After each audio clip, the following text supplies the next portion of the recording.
With 96% of our region being ocean, the ocean is at the heart of our geography, our cultures, and our economies.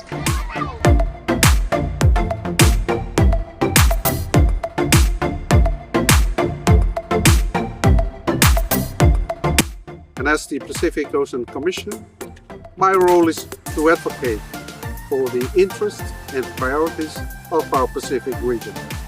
Hello, Kepa. My name is John, and I hail from the beautiful coastal village of Marae, or the Marae Island in Vanuatu. What the ocean means to me, I don't think I'll be able to explain it, but I just can't imagine our Pacific Islands without an ocean.